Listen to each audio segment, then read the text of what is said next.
আজকের সবার প্রধান অতিথি ভারপ্রাপ্ত চেয়ারম্যান জনাব তারেক রহমানকে তার বক্তব্য রাখার জন্য। ধন্যবাদ টুকু। বিসমিল্লাহির রহমানির রহিম।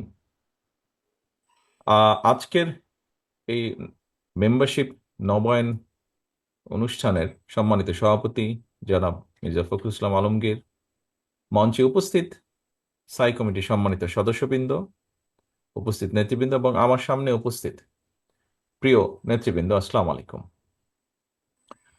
আপনাদের সকলকে আমি আন্তরিকভাবে ধন্যবাদ জানাচ্ছি আজকের এই অনুষ্ঠানে উপস্থিত হওয়ার জন্য। আমি ব্যক্তিগতভাবে মনে করি আজকে বাংলাদেশ জাতীয়তাবাদী দলের প্রতিটি নেতাকর্মীর জন্য একটি আনন্দের দিন। আমরা আমাদের দলের রাজনৈতিক কর্মী হিসাবে আজকে আমাদের জন্য একটি আনন্দের দিন। কেন? আমরা আমাদের যে মেম্বারশিপ, যেই দলের সাথে আমরা আছি, যেই দলের জন্য আমাদের বহু নেতাকর্মী, এখানে নেতৃবৃন্দ বক্তব্য দিচ্ছেন, বহু নেতাকর্মী, আপনারা যারা সামনে বসে আছেন উপস্থিত, আপনারা সহ আমাদের গ্রামে গঞ্জে ছড়িয়ে থাকা ৫৫,১২৬ বর্গ মাইলের মধ্যে হাজারো লক্ষ নেতাকর্মী বহু অবর্ণনীয় নির্যাতনের ভিতর দিয়ে গিয়েছেন, কিন্তু তাও আজকে তারা দলের সাথে আছেন। প্রিয় সহকর্মীবৃন্দ, আমার কাছে, আমি মনে করি জিনিসটাকে এভাবে দেখি, একটি ঝড় গিয়েছে, সমগ্র দেশের উপর দিয়ে একটি ঝড় প্রবাহিত হয়েছে, দেশটাকে লণ্ডভণ্ড করে দিয়েছে। আমরা বিভিন্ন সময় বক্তব্য রাখি, যখন বক্তব্য রাখি আমরা দেশের বিভিন্ন সেক্টরের কথা বলি, প্রত্যেকটা সেক্টরকে লণ্ডভণ্ড করে দেওয়া হয়েছে। ডিটেইলে আমি গেলাম না। রাজনৈতিক দলগুলোর বিরুদ্ধে গুম করা হয়েছে, খুন করা হয়েছে, আমাদের শত শত হাজারের কাছাকাছি নেতাকর্মী আমাদের খুন হয়েছে, গুম হয়েছে। আমাদের বিএনপি সহ অন্যান্য আরো বিরোধী রাজনৈতিক দল, তাদের নেতাকর্মীদেরকে গুম খুন করা হয়েছে, অত্যাচার করা হয়েছে, পঙ্গু করে দেওয়া হয়েছে আমাদের সহ বহু বিরোধী দলের নেতাকর্মীদেরকে। দেশের সেক্টরগুলোকে যেরকম ধ্বংস করা হয়েছে, জনগণকে যেরকম নিষ্পেষিত করা হয়েছে, রাজনৈতিক দলগুলোকে সেভাবে নিষ্পিত করা হয়েছে, অত্যাচারিত করা হয়েছে, নির্যাতন করা হয়েছে নেতাকর্মীদেরকে। সেই ঝড় কেটে গিয়েছে।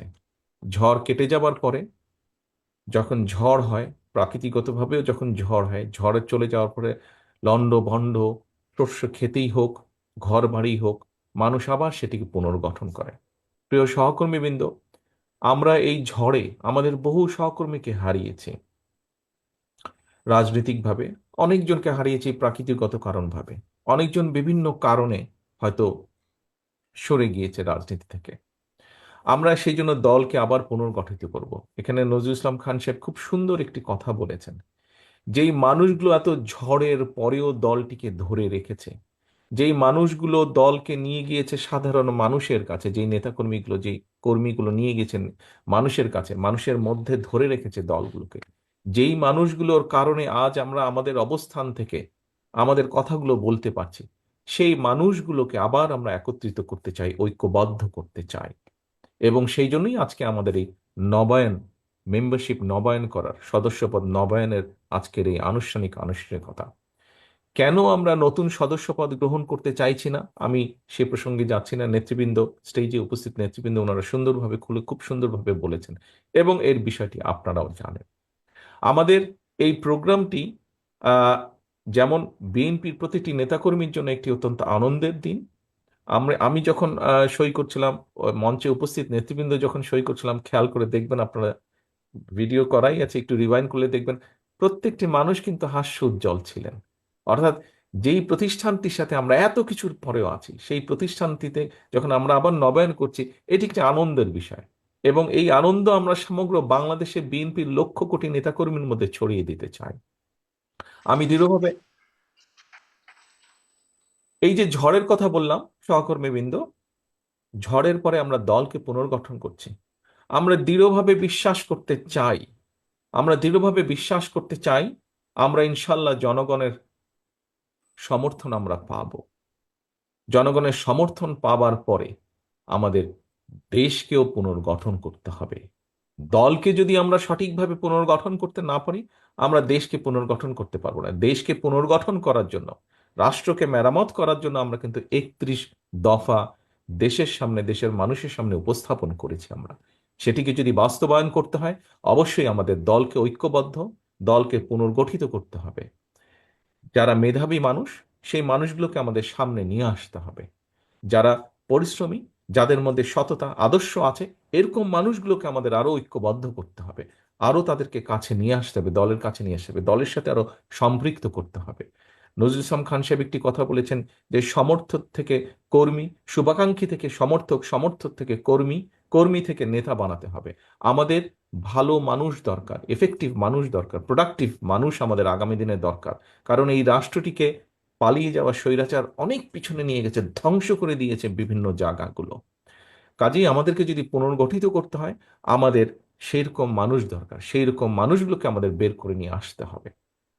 কাজেই সহকর্মীবৃন্দ, আজকে যেই কর্মসূচি আমরা শুরু করলাম, আমার সামনে আমি যেই নেতৃবৃন্দদেরকে দেখতে পাচ্ছি, এখানে আমাদের জয়েন্ট সেক্রেটারিরা আছেন, এখানে আমাদের বিভাগীয় সাংগঠনিক সহ সাংগঠনিক নেতৃবৃন্দ আছেন। স- নেতৃবৃন্দ, আপনাদের মাধ্যমেই কিন্তু আমাদেরকে এই কর্মসূচিটি বা এই সাংগঠনিক যে কর্মসূচি আমাদের নবায়ন, সদস্যপদ নবায়নের, এটি আমাদেরকে সাকসেসফুল করতে হবে। কাজেই আপনাদের দিকে দল তাকিয়ে আছে, এবং আপনারা থানা, পৌর, ইউনিয়ন, গ্রাম, জেলা, এই পর্যায়ে যারা নেতৃবৃন্দ আছেন তাদেরকে তাদের মাধ্যমে অর্গানাইজ করে, আমি দৃঢ়ভাবে বিশ্বাস করি যেভাবে আন্দোলনের সময়, স্বৈরাচারের বিরুদ্ধে আন্দোলনের সময় আপনারা বিভিন্ন সময় তাদেরকে সংগঠিত করে ঐক্যবদ্ধভাবে সুন্দরভাবে অর্গানাইজ করে আপনারা সফল করেছিলেন, আমাদের সেই বিভাগীয় সমাবেশগুলো, আমাদের বিভিন্ন সময় অন্য অন্য অনুষ্ঠানগুলো আপনারা সফল করেছিলেন, এই কর্মসূচিটিও আপনারা সফল করবেন। এখানে আমাদের সম্মানিত সভাপতি ওনার বক্তব্যে একটি কথা বলেছেন যে গতবার যখন আমরা শুরু করেছিলাম, আহ, একটু একটি বিষয় ওখানে ছিল। আমরা চাই সেই বিষয়টিকে, সেই দুর্বলতাটাকে এবার পাশ কাটিয়ে, সেই দুর্বলতাকে ওভারকাম করে আমরা আরো ভিতরে চলে যেতে চাই, অর্থাৎ আরো তৃণমূলের কাছে চলে যেতে চাই। যেই তৃণমূলকে আরো সংগঠিত করলে আমরা দলকে সংগঠিত করতে পারবো। প্রিয় সহকর্মীবৃন্দ, আমি বক্তব্য বাড়াবো না। এখন বক্তব্য থেকে কথা হচ্ছে কাজ। এখন কাজ, আমাদের বিশাল কাজ আমাদের সামনে আছে। আসুন, যে উৎসাহ, যে উদ্যোগ, যে দেশপ্রেম নিয়ে আমরা স্বৈরাচারের বিরুদ্ধে গুম খুনের পরেও, শত অত্যাচার নির্যাতনের পরেও আমরা দমে যাইনি, আমরা আমাদের দলের হাজারো লক্ষ নেতাকর্মীকে নিয়ে আমরা স্বৈরাচার মুক্তি আন্দোলনে ঝাঁপিয়ে পড়েছিলাম, ঠিক একইভাবে আসুন আজ আমরা আবার দলকে পুনর্গঠিত করার জন্য, কারণ এই দলকে পুনর্গঠিত, যত শক্তিশালী পুনর্গঠিত ঐক্যবদ্ধ আমরা করতে পারবো, আমরা আগামী দিনে আমাদের 31 দফার মাধ্যমে রাষ্ট্রকে তত দ্রুত আমরা মেরামত করতে পারবো, রাষ্ট্রকে আমরা পুনর্গঠন করতে পারবো। আসুন আমরা আমাদের কাজ শুরু করি আজকে থেকে। সকলকে আন্তরিকভাবে ধন্যবাদ। আসসালামু আলাইকুম। Thank you for watching. Please subscribe our Vinod channel.